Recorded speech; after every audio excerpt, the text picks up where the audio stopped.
Lorsqu'enfermé en ville, assis sur un banc, j'essayais d'apprendre une discipline trop académique pour la trouver utile aujourd'hui. J'avais alors envie d'en faire mon métier.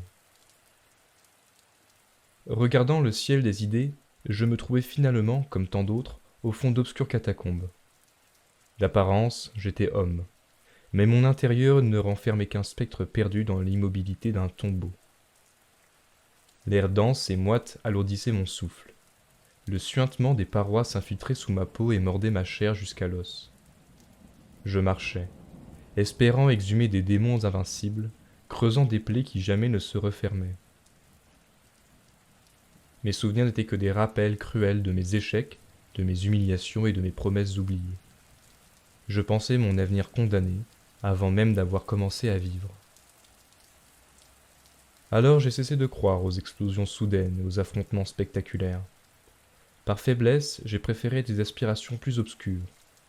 J'étais fatigué, non par la rage mais par l'angoisse rampante. Secrètement, je rêvais de sortir de cet abîme. Secrètement, je rêvais de revanche et de soulèvement flamboyant. Le temps m'avait façonné en une silhouette rancunière, taillée dans l'attente d'un destin glorieux auquel je croyais avoir droit. À cause de mon immaturité adolescente, je m'imaginais incontournable, admiré et jalousé, épié comme ces icônes numériques que je regardais avec fascination et dégoût. Ils étaient tout ce que j'abhorrais et désirais. Leurs visages éclatants m'aveuglaient, leurs vides me répugnaient. Je n'étais rien qu'un envieux de plus. Par voyeurisme, je les épiais à travers mon écran froid, l'âme déchirée entre un mépris et une jalousie innommables.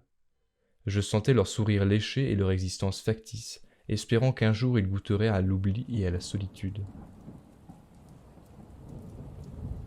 Lorsque je sortais de ma caverne, le monde devenait une agression. Je ne voyais que laideur et désillusion. La ville n'était pour moi qu'un méandre d'asphalte sans âme, gangréné par la modernité, gouverné par l'anonymat de ceux qui y grouillent. Les gens n'étaient que des fantômes pressés, des marionnettes sans fil, obéissant à des mécanismes absurdes, et leurs voix s'entrelaçaient dans un vacarme incohérent. La sordide lueur des néons blessait mes yeux. Je me sentais plus spectre que jamais. Je me persuadais que j'étais supérieur, que j'observais le monde avec une intelligence cynique. Analysé, disséqué, méprisé pour cacher ce que je refusais d'admettre, j'étais jaloux. Après tout, tous ces gens avançaient insouciants et légers, portés par l'inconscience de ceux qui vivent pleinement. Rentré chez moi, je cultivais alors mon ressentiment avec ferveur. Il était ma nourriture et mon abandon. Lui, au moins, m'était fidèle. Les mois ainsi passaient, indistincts, jusqu'au jour où je mis dans mon cœur tout ce que je n'avais pas détruit. Je quittai mon sous-sol, espérant ne jamais y revenir, pris mon sac et commençai à marcher.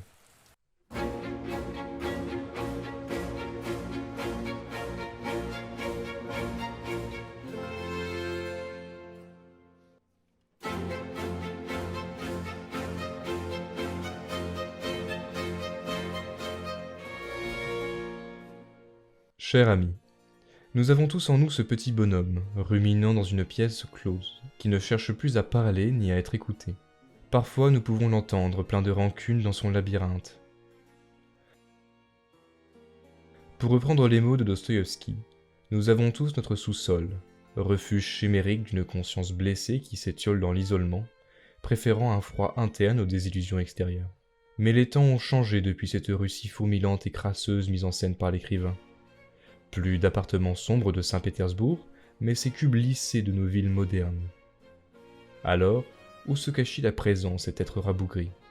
Car je pense que chacun doit trouver le sien. Il est aujourd'hui plus discret.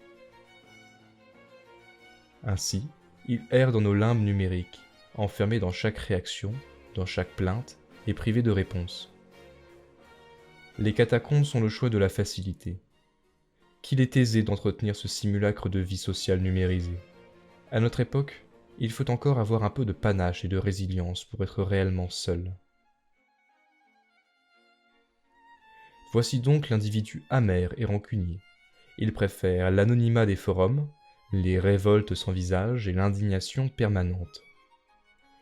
Il construit son cachot, confondant isolement et liberté, cynisme et clairvoyance. Il ne frappe plus à la porte du monde, persuadé de ne pas avoir la clé. Lui et ses congénères se moquent des ambitieux, des engagés et des rêveurs, trouvant toujours le mot pour blesser ou contredire. Mais au fond, ils n'aspirent qu'à se joindre à eux. L'exposition, choisie ou subie, la réussite mesurée via Internet, n'a fait que propager le mal. La lumière pleine et chaude du dehors est remplacée par une lueur froide et déformante de nos écrans. Ces derniers ont remplacé nos portes, nos fenêtres, jusqu'à nos amphithéâtres, où l'homme nouveau devient spectateur et juge, mais jamais acteur. Il peut dédaigner ou jalouser à sa guise, et alimenter son plus grand crime, celui de croire que le monde lui doit le bonheur. Mon ami, comment en étais-je arrivé là ? Comme beaucoup d'autres en quittant une enfance heureuse et paisible, le monde m'a paru dur, cruel, absurde. Il est si simple de voir le mauvais, lui qui est si bruyant. Les désillusions, les premières peines de cœur, les échecs, les frustrations. Puis un sentiment d'impuissance et de petitesse. Enfin, le constat que notre vie n'est pas si brève, et qu'il va bien falloir en faire quelque chose. Un vide existentiel ou émotionnel peut mener au ressentiment. Un esprit immature le préférera au néant, aussi destructif soit-il, car il est nourricier. Vient en lui non une colère flamboyante, mais une douleur glacée qui s'enfonce profondément dans la mémoire. Elle demande peu pour se développer, quelques souvenirs humiliants, quelques faiblesses insoutenables, quelques injustices romantisées. L'esprit rancunier accorde à ces souvenirs une importance particulière. Il fait du ressentiment une caractéristique fondamentale de son identité. Sa peur du retour au vide finit de le coincer entre le refus de guérir et la lame qu'il remue dans ses plaies. Personne ne pourra l'ignorer, puisqu'il souffre, se dit-il. La douleur le fait vivre. Enfin j'existe. Pris dans cette mécanique de vengeance sans exécution, rêvant sans rien faire, enfermé dans le fantasme et le monologue intérieur. Vois-tu, cette tournure de l'esprit est plus vive chez certains de nos contemporains. Ceux-ci sont les porteurs de l'hyperconscience. Je ne saurais dire si elle est une marque d'intelligence supérieure.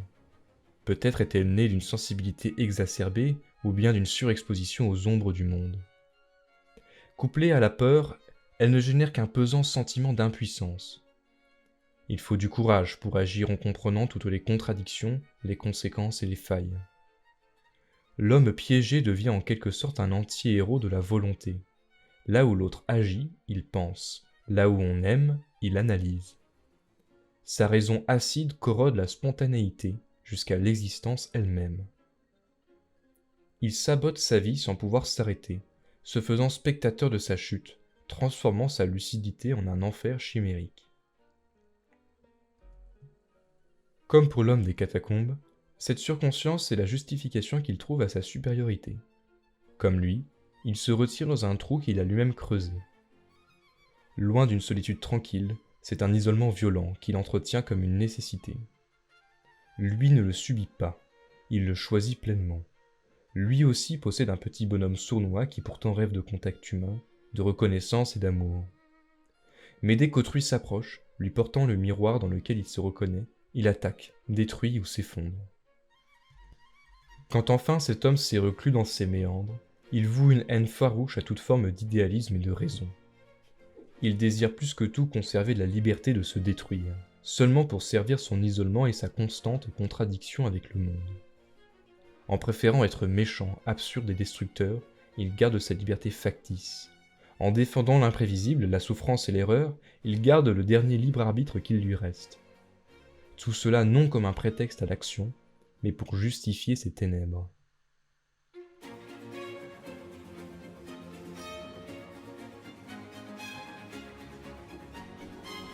Comment sortir de ce marasme noir ? Le premier coup de masse sur les parois du tombeau est peut-être fait de tendresse. J'entends par là accepter l'imperfection du monde. Nous nous remémorons tous nos instants de honte. Faut-il pour autant les prendre au sérieux ? Chaque acte manqué n'offre-t-il pas des possibilités nouvelles ? La vie n'est pas faite que de moments stimulants ou de ces fausses figures parfaites qui pullulent sur nos écrans. Elle n'est pas un film bon marché. Il nous est offert des instants de douce tranquillité. Alors pourquoi chercher à exacerber nos peines ?